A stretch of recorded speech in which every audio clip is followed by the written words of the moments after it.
왕이 들어가신다라는 제목으로 함께 말씀을 나누려고 합니다. 이스라엘의 왕이 세워질 때에는 항상 그 절차가 있었습니다. 그 절차는 예루살렘 성에 있었던 사람이 예루살렘 성 바깥에 기온 시내 쪽으로 나아가서 거기 바깥에서 기름 부음을 받고 다시 입성해서 들어오는 것이었습니다. 우리가 생각을 해보면 요단 동쪽편, 그 모압 평지 쪽에서 들어오는 과정이 있었는데요, 이때 하나님께서 먼저 들어가신 것입니다. 그리고 에스겔 성전의 성전 환상을 보면 여호와의 영광이 이스라엘 성전에서 떠나셨다가 다시 돌아오시는 장면이 에스겔 43장에 나옵니다. 그 장면에서 보면 동쪽에서 하나님의 영광이 지성소로 들어가시는 것으로 표현돼요.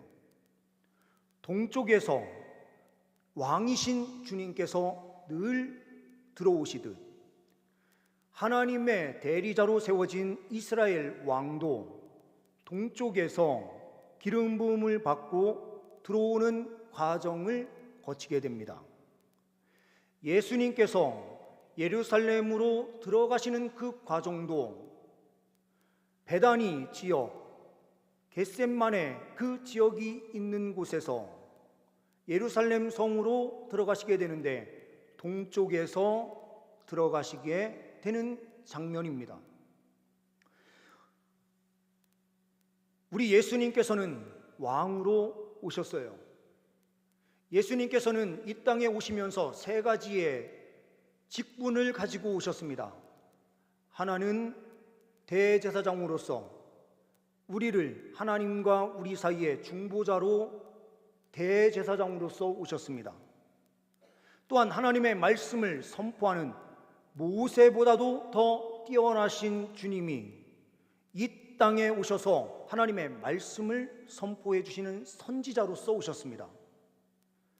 그리고 오늘 다윗의 혈통으로, 다윗의 후손으로 예수님께서 이 땅에 오셔서 왕으로서, 왕의 족속으로서 이 땅에 오셔서 왕권을 가지시고 그 모든 일을 수행하신 것입니다. 주님께서 왕으로 예루살렘에 입성하십니다. 예루살렘에 예수님께서 입성하실 때에 우리가 해야 되는 일은 무엇입니까? 왕이신 예수님 앞에 경배하는 일이에요. 이것을 바꾸어서 말하면 하나님께 예배함으로 나아가야 된다라는 것입니다. 종려주일에 우리가 다시 깊이 생각해야 되는 것은 예수님께서 원하신 예배가 무엇인가, 이것을 깊이 생각해야 되는 것입니다. 오늘 본문 말씀을 통하여 우리가 참된 예배자로 왕이 들어오시는 그 과정 속에서 주님을 왕으로 온전히 모시며 달려갈 수 있는 은혜가 있기를 소망합니다. 본문 말씀을 통하여 보는 첫 번째는 진정한 체험의 길, 오직 예수 그리스도다라는 사실을 우리는 말씀을 통하여 보게 됩니다. 12절, 13절 말씀을 보게 되면 그 이튿날에는 명절에 온 큰 무리가 예수께서 예루살렘으로 오신다는 것을 듣고 종려나무 가지를 가지고 맞으러 나아가 외치되 호산나 찬송하리로다. 주의 이름으로 오시는 이 곧 이스라엘의 왕이시여 하더라. 이 본문 말씀과 병행돼서 똑같은 입성의 과정을 기록하고 있는 또한 책 가운데 하나인 누가복음 말씀을 보게 되면 누가복음 19장 38절에 이렇게 더 추가된 찬양이 있는 것을 보게 됩니다. 찬송하리로다. 주의 이름으로 오시는 왕이여, 하늘에는 평화요 가장 높은 곳에는 영광이로다 하니. 하늘에는 평화, 하나님과 우리 사이에 막혀있던 모든 담이 다 무너져서 주 안에서 하나님과 우리 사이에 평강을 누리고 저 천국이 평화로 가득 찼다라고 노래를 합니다. 그러면서 가장 높은 곳에서 영광이다라고 하는 이 노래를 함으로써 예수 그리스도께서 이루시는 그 복음이 얼마나 놀라운 복음인지 우리에게 보게 하시고 계시는 겁니다. 예수님께서 행하신 이 일은 전 우주적인, 저 하늘에서도 영광을 받으시는 전 우주적인 복음의 역사였다라는 사실을 우리에게 말씀해 주는 것입니다. 그러니 우리의 복음은 작은 복음이 아니에요. 우리에게 주신 복음은 너무나도 크고 광대한 복음입니다. 우리가 저 지구 바깥에 나아가 저 지구 바깥에 우주에 가 있더라도 주님께서는 우리를 구원하시는데 전혀 부족함이 없는 주님이세요. 그 이유는 우리의 구원이 전 우주적 구원 사역으로 이루신 예수님의 사역을 통하여 우리에게 직접적으로 적용되고 있기 때문입니다. 그런데 오늘 예수님께서 예루살렘으로 입성하시는 이 입성 과정에서 이스라엘 백성들이 나와서 환호하면서 이 외쳤던 이 외침이 어떤 외침입니까? 이스라엘 민족은 참 우리 대한민국보다도 더 큰 슬픔과 어려움을 가지고 있는 민족이에요. 하나님께서 구원 역사를 베풀어 주셔서 민족을 세우게 되는데, 민족을 세운 이후 북이스라엘은 아수르에 의하여 멸망을 당하고 남유다는 바벨론에 의하여 멸망하게 돼요. 그러면서 바벨론 포로기 그 과정을 거치면서 70년 후에 이들이 돌아오기는 하지만 그들에게 그 어떠한 권한도 주어지지 않았습니다. 바벨론의 식민지의 한 지역이었던 이스라엘, 자기의 본토로 돌아간 것뿐이지 그들에게는 참 자유가 주어진 것은 아니었어요. 해방이 주어진 것이 아니었습니다.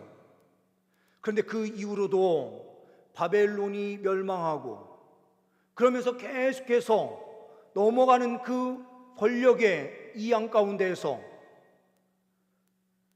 이들에게는요 참 자유가 없어요. 알렉산더 대왕이 모든 지역을 평정하면서 대제국을 이루게 되는데 이 알렉산더 대왕이 빨리 죽습니다. 빨리 죽으면서 4명의 장군들이 그 땅을 나누어 갖게 돼요. 근데 이스라엘을 통치하고 있는 그 왕국이 셀류쿠스 왕조라고 하는 그 왕들에 의하여 통치를 받게 되는데, 이때에 하나님께서 세운 사람 한 사람이 나타나서 독립운동을 펼치게 됩니다. 그 사람이 하스모니아 왕조라고 알려져 있는 그 가운데 마카베오라고 이름하는 이 사람이 그 당시에 최고의 권력을 가지고 있는 이 셀류쿠스 왕조의 핵심 지역인 아시리아와 전쟁을 펼치면서 큰 승리를 얻게 됩니다. 군사적으로나 그들의 물질적으로나 이 민족을 이길 수가 없는데, 이 마카비라고 하는 사람이 이 셀류쿠스 왕조를 대응해서 계략을 얼마나, 이 전략을 얼마나 잘 세웠는지 큰 승리를 거둬요. 나갈 때마다 전쟁에 승리합니다. 마치 우리나라의 이순신 장군이 늘 승리했었던 것처럼 그런 승리를 거머쥐었던 사람이 바로 마카비예요. 이 사람이 승리하고 예루살렘으로 들어오는 그 개선 장군으로서 들어올 때에 예루살렘 사람들, 이스라엘 사람들이요 종려나무를 꺾어서 그때 막 흔들면서 환호했습니다. 이 전통이 그대로 남아 있었던 거예요. 그 기억을 가지고 있었던 이스라엘 사람들이 예수님께서 입성하신다라는 소식을 듣고 그들은 종려나무를 가지고 나와서 자기의 옷을 바닥에 깔고 그곳에서 종려나무를 흔들면서 예수님의 입성을 환영하고 있었던 것입니다. 그런데 이들이 생각했었던 예수님의 입성을 통하여 이루려고 했었던 것은 무엇입니까? 이들은 다시 마카비와 같은 그런 예수님으로 세워져서 예수님이 온 세상을 통일시키는, 그래서 이스라엘 민족이 가장 강력한 나라로 세워지는 로마의 통치를 벗어나서 진정한 해방을 이루고 그 로마까지 완전히 점령해서 온 세상에 통치하는 그 나라로 이스라엘 민족이 세워지기를 꿈꾸면서 이 호산나 다윗의 왕이여라는 이러한 찬송을 부르며 환호했던 것입니다. 그러니 이들의 환호는 철저하게 자기의 욕망을 이루려고 하는 함성이었습니다. 오늘 이 시간 예배하는 우리들도 이스라엘 백성들과 똑같은 모습으로, 그러한 모습으로 혹시 하나님 앞에 예배하는 백성들이 계신 것은 아닙니까?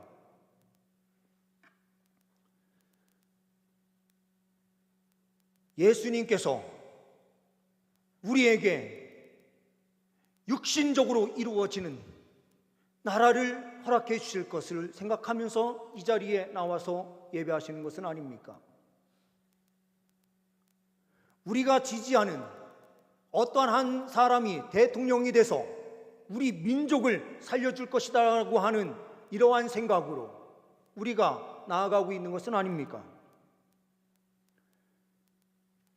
저는 우리 성도님들을 위해서 늘 기도해요. 물질적으로도 하나님 복 내려주세요. 건강의 은혜도 주님 허락해 주세요. 우리의 삶에 필요한 것들 공급해 주세요. 늘 기도해요. 그런데 하나님께서 주신 그것, 하나님이 아닌 하나님께서 주신 것에 눈이 멀어 하나님을 진정으로 섬기지 못한다면 그것이 무슨 소용이 있고, 우리의 구원주이신 예수 그리스도를 온전하게 믿고 따르지 못한다면 그것이 무슨 소용이 있는 것입니까?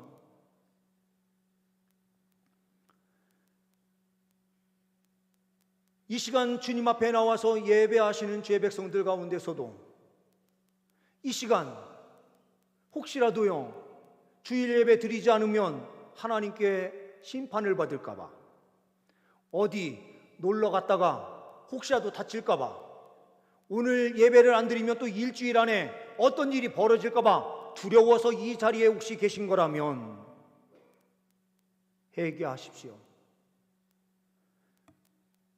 우리 하나님을 온전히 왕으로 섬기고요, 예수님을 진정한 왕으로 모시면서 사랑하며 달려갈 때에 우리에게는 진정한 은혜가 있습니다. 영국의 존 유턴이라는 사람이 있습니다. 1725년에 런던에서 태어난 이 유턴은 독실한 어머니 밑에서 7살까지 자라게 돼요. 그런데 이 어머니가 7살에 하나님의 부르심을 받고 소천을 하십니다. 그러면서 이 아이는 새 엄마를 맞이하고 가정에 뭔가 적응을 잘못했는지 방황하는 삶을 살다가 어느 정도 나이가 들어서 선원으로 가서 일을 하기 시작해요. 그런데 그가 하는 일은 어떤 일이었는가? 노예를 중개하는 일을 했습니다. 노예를 아프리카나 이런 데에서 사서 영국이나 이런 쪽에 이 노예를 파는 일을 했어요. 그러면서 많은 돈을 벌어요. 그런데 많은 돈을 버는데 갈급함이 늘 있어요. 돈은 벌어도 더 벌고 싶은 거예요. 그런데 어느 날 배를 타고 가는데 태풍이 큰 폭풍우가 몰아치면서 이제 거의 죽을 것 같은 상황 가운데 있는 거예요. 그러니 이 사람이 그때서야 하나님께 무릎 꿇고 기도합니다. 하나님 살려주세요. 하나님 저 좀 살려주세요 하면서요 간절히 기도하니 하나님께서 기도에 응답하셔서 폭풍우가 딱 멈춰지게 한 거예요.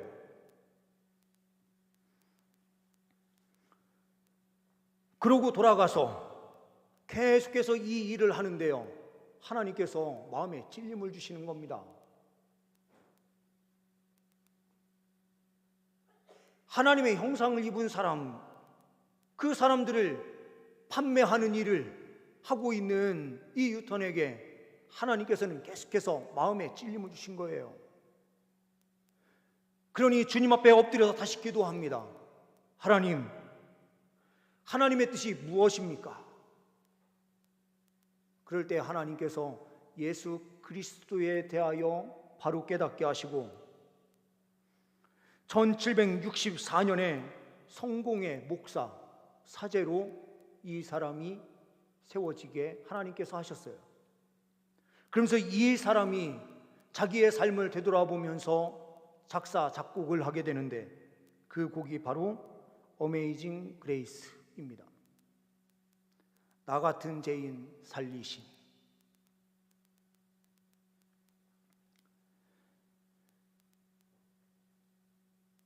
그 무엇으로도 채워지지 않던 그의 마음에요 예수님이 들어오시는 순간 진정한 평안, 기쁨이 있는 것을 체험해요. 진정한 만족이 예수 안에 있음을 발견해요. 예루살렘에 있었던 사람들이 예수님의 입성을 보면서 그렇게 한우했었던 것은 육신적인 야망을 이루어질 사람으로 예수님을 왕으로 그렇게 모셔드리고 있는데 주님께서는 그들에게 어떠한 메시지를 주시고 계시는 것입니까?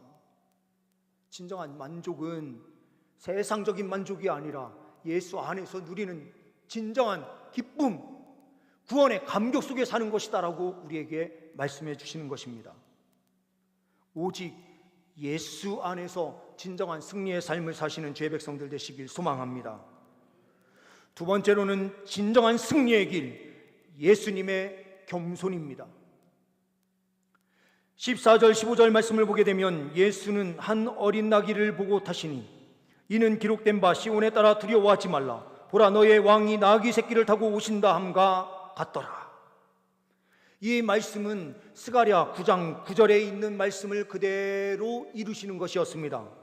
스가랴 9장 9절의 말씀을 보게 되면 시온에 따라 크게 기뻐할지어다 예루살렘에 따라 즐거이 부를지어다 보라 내 왕이 내게 임하시나니 그는 공의로우시며 구원을 베푸시며 겸손하여서 나귀를 타시나니 나귀의 작은 것 곧 나귀 새끼니라.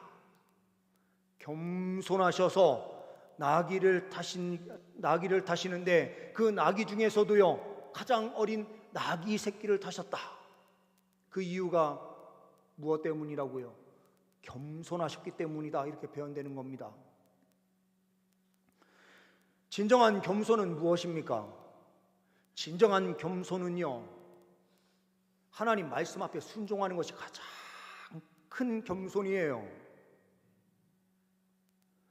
예수님의 겸손은 물론 나귀 새끼를 탐으로써 육신적으로도요 겸손의 삶을 살으셨다는 것을 보여주는 표현이기도 하지만 스가랴 9장 9절의 그 말씀을 그대로 따라서 사신 삶을 통하여 하나님의 말씀에 순종하는 겸손을 이루셨다 이렇게 말씀하시는 거죠.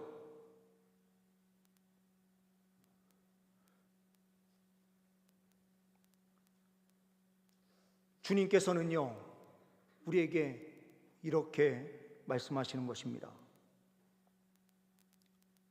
주님의 말씀을 이루는 것을 통해서 이것은 여러 가지 의미를 담고 있어요. 나귀 새끼를 타시고요 입성을 하는데요 처음에는 종려나무 가지를 꺾어서 가지고 나와서 막 흔들던 그 사람들이요 예수님께서 입성하시는데 이분이요 어떤 분이십니까?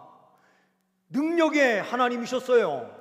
질병도 다 고치시고요, 파도와 그 모든 바람도 잔잔케 하시는 분이셨고요, 그리고 마귀까지 쫓아내는, 귀신을 쫓아내는 강력한 능력을 가지고 계셨고요.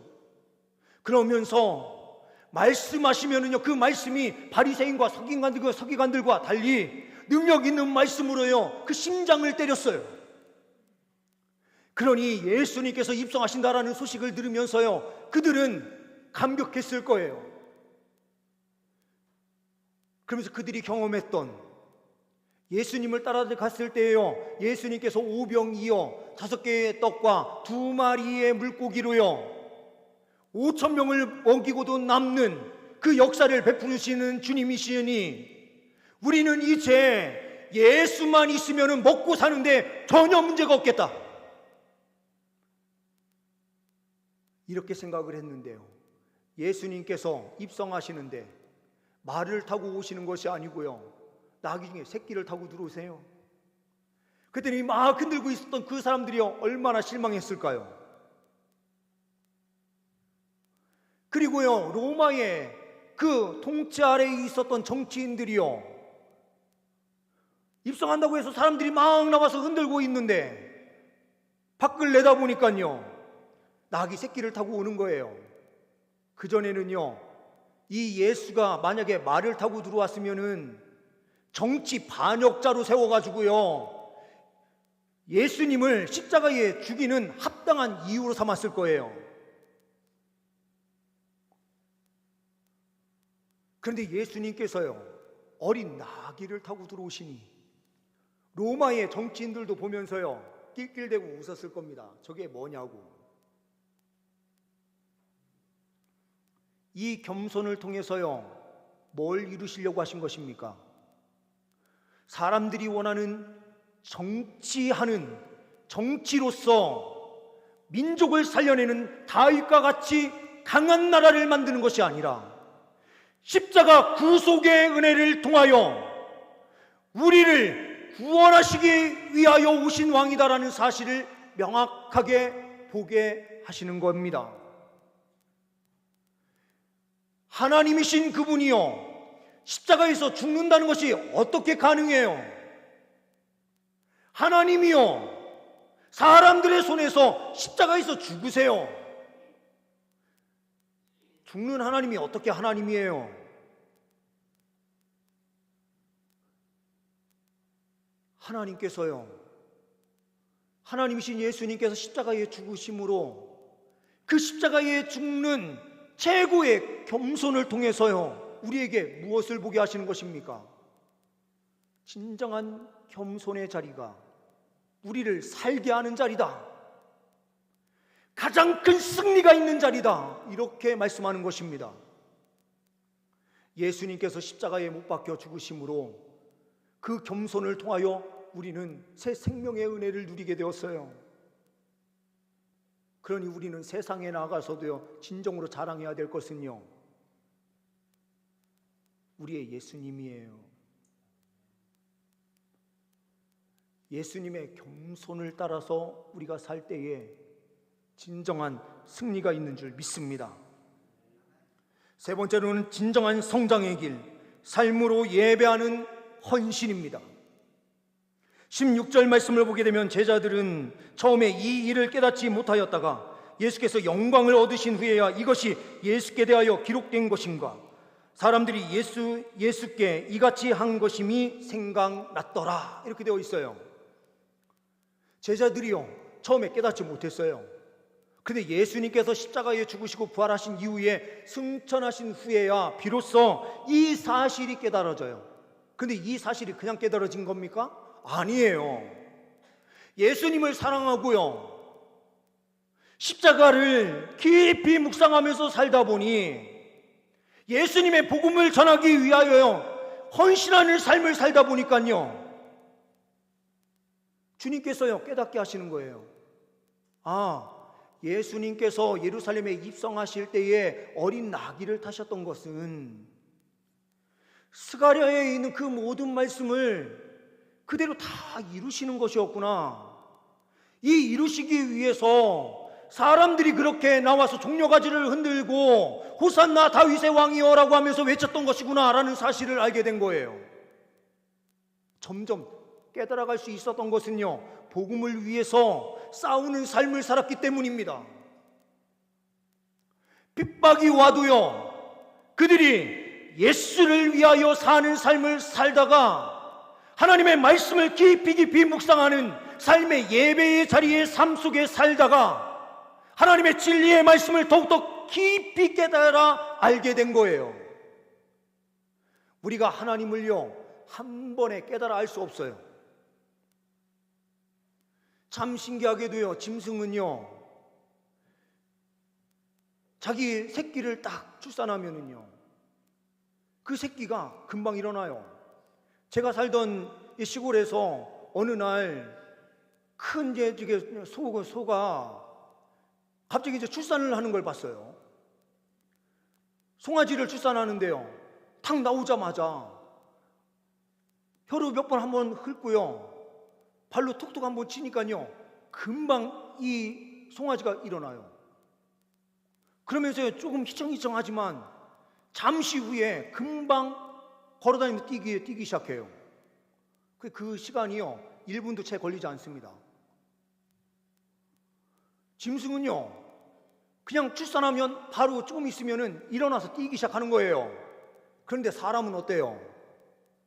사람은요, 우리 아이가 태어나면 그때부터요, 최소한 10년은 먹이고 입히고 하는 거를요, 끝까지 해야 그나마 학교 자기 혼자서 갈 정도 됩니다. 자기 혼자서요, 생활이 가능한 정도 되려면은 20년, 30년은 지나야 돼요. 이것을 통해서 하나님께서 우리에게요, 뭘 알게 하시는 것입니까? 우리는요, 더디 성장하는 사람들이거든요. 근데 영적으로도 마찬가지예요. 영적으로도요, 우리가요, 성령으로 거듭나는 순간 하나님을 다 깨달아 알면 얼마나 좋겠어요. 그런데 주님께서는 그 방법을 선택하시지 않아요. 왜요? 우리가요, 감당할 수 없어요.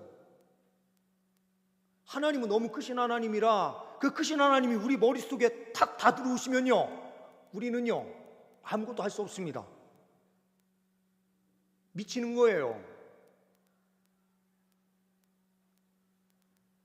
미친 사람들이요, 똑똑하지 않아서 미친 게 아니고요, 제가 볼 때는 물론 귀신의 역사도 있지만 진짜 똑똑한 사람들이요, 갑자기요, 뭔가를 확 깨달았을 때 갑자기 미치는 거예요. 한 번에 깨달으면요, 정상적인 생활이 불가능한 거예요. 하나님께서 우리를 사랑하셔서요, 하나님이신 예수님을 우리가 어떻게 완벽하게 다 깨달아 알겠어요? 한 번에요. 그래서 우리에게요, 서서히 깨닫게 하시면서요, 삶 속에서 끊임없는 사투를 하게 만드시는 거예요. 우리 하나님은 어떤 하나님이실까? 왜 하나님께서 이런 일을 우리에게 벌어지게 하시는가? 하나님의 뜻이 어디에 있는가? 이것을 끊임없이 생각하게 하시는 거예요. 그 무엇보다도요, 우리를 구원하신 예수님의 그 은혜를요, 한 번에 확 깨닫게 하시는 것이 아니라 계속해서 깨닫게 하심으로 우리에게요, 보혈의 은혜가 더 충만하게 임하게 하시는 겁니다. 그러면서 저 천국에 들어가서요, 성령 하나님께서 우리를 온전하게 깨닫게 하시면서 우리에게요, 하나님의 그 영광의 본체를 보게 하는 순간 우리는 그 안에서 참 자유와 기쁨을 누리게 되는 겁니다. 진정한 성장의 삶이라는 것은요, 고난이 없는 삶이 아니라 고난의 길을 통해서 끊임없이 성장하는 삶이에요. 그러니 삶 속에서요, 예배의 삶을 살아내지 않으면 사토하는 삶이 우리에게 없어요. 세상에 나아가서 사람들하고 같이 맞다다 보면, 그러면 그 사람들이요, 네가 믿는 하나님은 어떤 하나님이냐 막 하면서요, 이런 소리를 막 들으면서요, 잠깐, 내가 믿는 하나님을 어떻게 얘기해야 되지? 하면서요, 깊이 생각을 해보잖아요. 아, 우리의 하나님은 우리를 위해서 죽으시고 부활하신 예수님이야. 이 사실이 명확해지고요, 담대하게 예수 그리스도를 이야기할 때에 우리는 영적으로 그 안에서 뜨겁게 성장하며 달려가는 거예요. 삶의 예배의 자리는 예수 그리스도를 위하여 사는 그 삶을 이야기하는 것입니다. 예수 그리스도를 위하여 우리가 살면 우리는 더욱더 영적으로 성장하고 하나님께서 기뻐하시는 하나님의 자녀로 우뚝 세워집니다. 진정한 성장의 길, 삶에서 예배함으로 이루시는 주의 백성들 다 되시기를 간절히 소망합니다. 기도하십니다. 하나님 아버지, 진정한 체험의 길 오직 예수뿐임을 보게 하여 주시니 감사합니다. 예수님만 믿고 따르는 우리의 삶이 되게 하옵소서. 예수님의 겸손하심을 주님께서 통하여 우리에게 구속의 은혜를 허락하여 주셨사오니 우리도 겸손의 삶을 살아내는, 철저하게 하나님 말씀 앞에 순종하는 삶을 살아내는 우리가 되게 하옵소서. 주님을 더욱더 깊이 깨달아 아는 예배의 삶이 우리에게 있게 하옵소서. 왕이신 주님을 우리의 주인으로 온전히 모시고 섬기며 달려가는 주의 백성들 다 되게 하옵소서. 우리 주 예수 그리스도의 이름으로 기도하옵나이다. 아멘.